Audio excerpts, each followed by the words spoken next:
အားလုံးပဲမင်္ဂလာပါ UK Match Day ရဲ့ Facebook နဲ့ YouTube Channel ကနေကြိုဆိုပါရစေကျွန်တော်တို့ဒီတစ်ပတ်အတွင်းမှာတော့စိတ်ဝင်စားစရာပွဲကောင်းတွေအများကြီးရှိပါတယ်အဲ့ထဲမှာ Merseyside Derby လိုပဲနောက်ထပ်စိတ်ဝင်စားစရာပွဲကောင်းတစ်ပွဲပါအဲ့ဒါကတော့ Pep Guardiola ရဲ့ Manchester City နဲ့ Mikel Arteta ရဲ့ Arsenal အသင်းရဲ့ပွဲပါဒီပွဲကစနေနေ့မှာပဲကံမှာဖြစ်ပြီးတော့တကယ်ကိုအကျိတ်နဲ့ရှိမဲ့ပွဲကြီးပွဲကောင်းဖြစ်ပါတယ်ထို့သဖြင့်Manchester City ရဲ့ကွင်းမှာ2015ခုနှစ်ထဲကလုံးဝမနိုင်သေးတဲ့ Arsenal အသင်းအနေနဲ့အဝေးကွင်းကရလက်စုကိုခြေဖြတ်နိုင်မလားလက်ရှိသူတို့အနေနဲ့ထိပ်သီးအသင်း6သင်းရဲ့ပထမဆုံးအဝေးကွင်းဖြစ်လီဗာပူးကိုသူတို့ရှုံးထားတယ်ဆိုတော့လီဗာပူးကရှုံးခဲ့တဲ့ရှုံးပွဲမှတ်တမ်းရသူတို့ဘာတွေပြင်ဆင်ပြောင်းလဲရမလဲManchester City နဲ့ပွဲမှာရောသူတို့ဘာတွေလုပ်ရမလဲဆိုတော့လက်ရှိနေထားရဒီနှစ်သင်းကဒီဘက်နောက်ပိုင်းနှစ်တင်မှာ Man City ဟာ Arsenal ကို Premier League မှာဆိုအမြဲလိုအသာစီးရလေရှိတာပါအထူးသဖြင့်2015နောက်ပိုင်းမှာ Man City ကသူတို့ရဲ့အိမ်ကွင်းမှာလုံးဝကိုမနိုင်တာနောက်ဆုံးသူတို့အိမ်ကွင်း6ပွဲမှာ9ပွဲနိုင်တစ်ပွဲတည်ကြထားတယ်ပွဲတိုင်းကိုခြေစွမ်းပြတယ်အခုနောက်ပိုင်းတွေ့တဲ့ပွဲမှာဗျာ Arsenal City တွေ့တိုင်း3-0 3-0 3-0 2-0 3-0 3-1 ဒီ goal score ပဲသွားနေတာเนาะဒီပွဲမှာရော Mikel Arteta အနေနဲ့ဘယ်လိုရှိမလဲ City က Arsenal ကိုနောက်ဆုံး9ပွဲမှာ FA Cup ကလွဲရင်လုံးဝမရှုံးထားတဲ့အပြင်သူတို့ရဲ့အိမ်ကွင်း9ပွဲဆက်မှာလဲ Man City က Arsenal ကိုအသာရထားတယ်ဆိုတော့ဒီပွဲကမြန်မာစံတော်ချိန်ည7:00 နာရီမှာကန်မယ်စနေနေ့ရဲ့ညနေ9:00 နာရီခွဲ UK မှာတော့ဆိုတော့ပြောချင်တာကအာတီတာရဲ့အသင်းအနေနဲ့ Thomas Partey ပါလာတဲ့ဒီချိန်မှာဘလူးကစားကွက်နဲ့သုံးမလဲ Thomas Partey ကရောဒီပွဲကိုဘယ်လောက်ထိစုဖြစ်မလဲသူကိုယ်တိုင်ကရောဒီပွဲမှာအာဆင်နယ်တင်းကရောသူ့ကိုယုံကြည်နဲ့ပွဲထွက်သုံးပါမလားဒါတွေဟာစဉ်းစားစရာသူပြဇာမတယောက်က National Team ကိုလည်းတွားကစားထားတယ်ကလပ်တင်းကလည်းအခုမှရောက်တဲ့အချိန် Manchester City လိုတကယ်ဒိတ်ကျဲပွဲတွေ့တဲ့အခါမှာသူ့အနေနဲ့ risk ယူပြီးသုံးပါမလားဒါတွေကကျွန်တော်တို့အနေနဲ့အမှန်အရန်ကိုခံမှန်းရခက်တယ်အာဆင်နယ်ကအမှန်တိုင်းပြောရင်ပြနောက်ဆုံး Premier League 6ပွဲဆက်တိုက် City ကိုမနိုင်ထားဘူး City ကတရေနဲ့အနိုင်ကြီးပဲဆိုတော့ Mikel Arteta အနေနဲ့ခံစစ်တောင့်တင်းနဲ့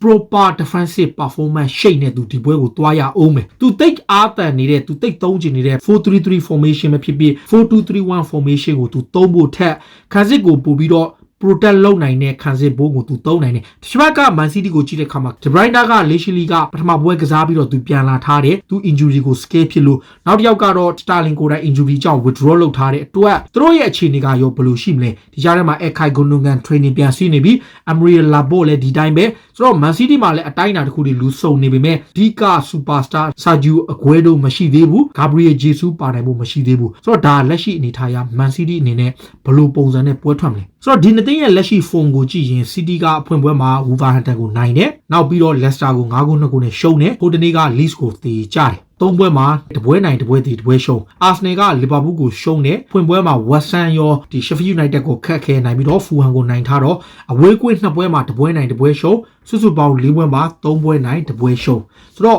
မှတ်တမ်းရကြည့်ရင် Arsenal ကနည်းနည်းလေးပိုကောင်းတယ်ပိုတည်ငြိမ်တယ်ဒါပေမဲ့ Arsenal အသင်းအနေနဲ့အသင်းကြီးတွေနဲ့ကစားတဲ့ခြေစမ်းတဲ့ပွဲမှာသူ့အနေနဲ့ကစားဖို့မဆိုးပေမဲ့အသင်းငယ်တွေတဲ့ပွဲမှာတော့သူ struggle ဖြစ်တယ်ဒီနေ့ရာသီမှာကြည့်တဲ့အခါမှာ Mikel Arteta အသင်းက4ပွဲကစားပါမှာပြိုင်ဘက်အသင်းကိုသူကောင်းကောင်းရှုနိုင်တာ19ချိန်ပဲရှိသေးတယ်ဒါပေမဲ့ဒီ shoot ratio ကြတော့အဲ့19ချိန်မှာသူ convert လုပ်နိုင်တဲ့ဂိုးက42ရာခိုင်နှုန်း43ရာခိုင်နှုန်း50ရာခိုင်နှုန်းထိရှိတယ်ဆိုတော့ဒါကောင်းတဲ့တစ်ချက်ရှိသလိုဂိုးသွင်းခွင့်အရန်နေတာကလည်းတော်တော်လေးစိုးရိမ်စရာနောက် FA Cup မှာသူတို့နှစ်သင်းတွေ့ထားတဲ့အချိန် Man City ကတတိုင်းတိုင်းဖိထားပေမဲ့ Arteta ရဲ့ကစားကွက်ကောင်းကောင်းမှန်ခဲ့ရလို့သူတို့နိုင်ပွဲရထားတယ်ဒါပေမဲ့ဒီတစ်ချိန်ကမှာကအဲ့ဒီရဲ့ကွင်းမှာကမှာတစ်ဖက်က Man City ကလည်းအမားတွေအများကြီးလုပ်ထားတဲ့ရာသီအစအတွက်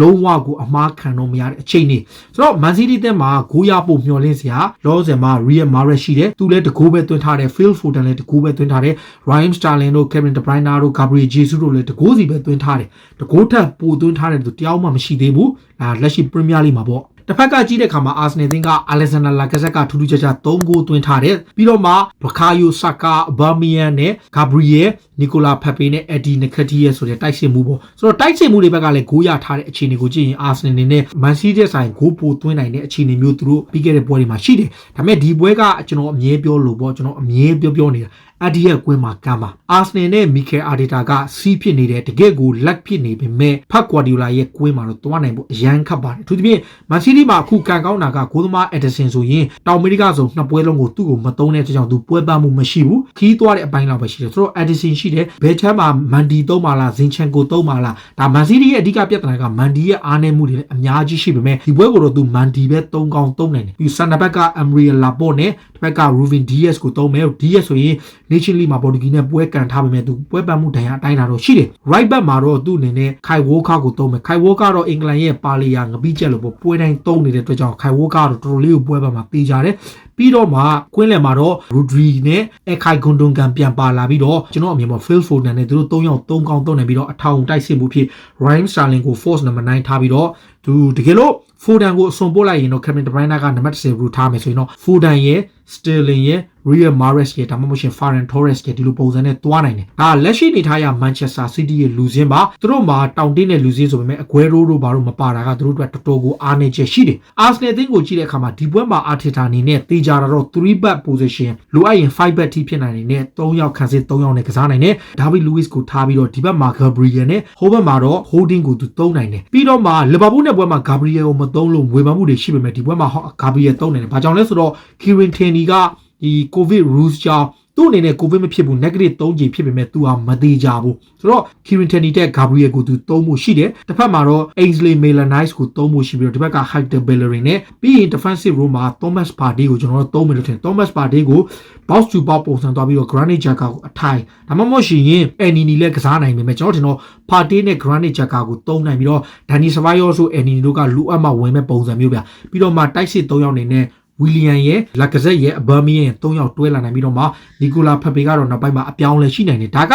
Man City နဲ့ Arsenal နဲ့ဖြစ်နိုင်ကြီးလူစင်းဆိုတော့သူတို့နှစ်သင်းကိုကြည့်တဲ့အခါမှာ Man City ကတော့ simple ပဲ Kevin De Bruyne ရှိဘောလုံးပေးမယ်သူရှိကနေ pull forward percentage လုပ်မယ်သူရဲ့တကူတော်စွမ်းအားတွေသူရဲ့ killer pass တွေနဲ့ Man City ကကောင်းမယ်ဒီနေရာမှာ Man City မှာကျွန်တော်တို့ Arsenal ကိုအမြဲဒုက္ခပေးနိုင်တဲ့ Arsenal အသင်းကိုအမြဲဒုက္ခပေးနိုင်တဲ့သူက Raheem Sterling သူ့ရဲ့ movement တွေသူ့ရဲ့ pace က Arsenal ခံစစ်ကိုအရန်ကိုဒုက္ခပေးတယ်ဒါပေမဲ့အခု Arsenal အသင်းရဲ့ခံစစ်ပိုင်းမှာလူငယ်နောက်ခံလူဖြစ်တဲ့ Gabriel တို့လူကစားမမျိုးတွေရှိလာပြီး Thomas Partey လို့ကွင်းလယ်ကနေကောင်းကောင်း protect လုပ်နိုင်တဲ့ strong midfielder တွေရှိတာက Arsenal အတွက် chance ရှိတယ် Man City ကွင်းလယ်ဖြစ်တယ်နောက်ဆုံး Premier League အဝေးကွင်း6ပွဲမှာ Man City ကွင်းမှာလုံးဝမနိုင်ထားတဲ့မှတ်တမ်းကြောင့်အမှန်တိုင်းပြောရင်ခက်ခဲတာပါအထူးသဖြင့် Arsenal ဟာ2015ခုနှစ် Arsene Wenger ရဲ့အသင်းက Santi Cazorla နဲ့ Olivier Giroud ရဲ့ဂိုးနဲ့ Man City ကိုနိုင်ခဲ့တဲ့နောက်ပိုင်း Premier League ကလပ်အသင်းတွေရဲ့ basic ပွဲမှာလုံးဝမနိုင်သေးတဲ့မှတ်တမ်းဟာ Arsenal အတွက်ခြေဖြတ်ရမယ့်အခြေအနေပါဒီချက်က Arsenal အသင်းရဲ့အဝေးကွင်းနိုင်ပွဲတွေကိုအသင်းကြီးနဲ့ပွဲမှာ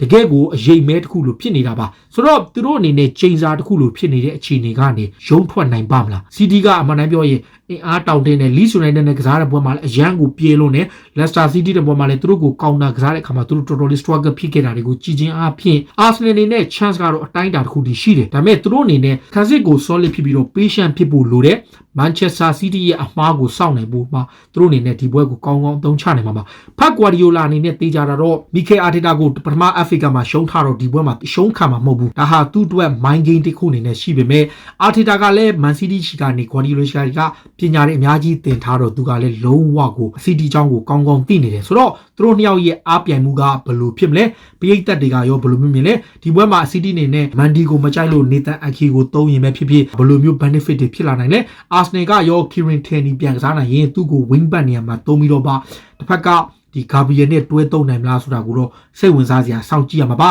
ဒါကစနေနေ့ရဲ့အကောင်းဆုံးပွဲတွေကနောက်ထပ်တစ်ပွဲဖြစ်တဲ့မာဆေးဆိုင်ဒါဘီလိုပဲစိတ်ဝင်စားဖို့ကောင်းတဲ့ Manchester City နဲ့ Arsenal ရဲ့ပွဲပါမြန်မာစံတော်ချိန်ည7:00နာရီမှာကမှဖြစ်လို့ပရိသတ်တွေနဲ့ကိုမမဝင်ရောက်မှတ်ချက်ပေးကြပြီးဘယ်အသည့်အနိုင်ရမလဲဆိုတာကိုမခံမှန်းပေးကြပါဦးလို့ပြောရင်းနဲ့ဒီကနေ့ရဲ့အစီအစဉ်ကိုဒီမှာပဲဆုံးသက်ပါစေအားလုံးကိုကျေးဇူးတင်တော့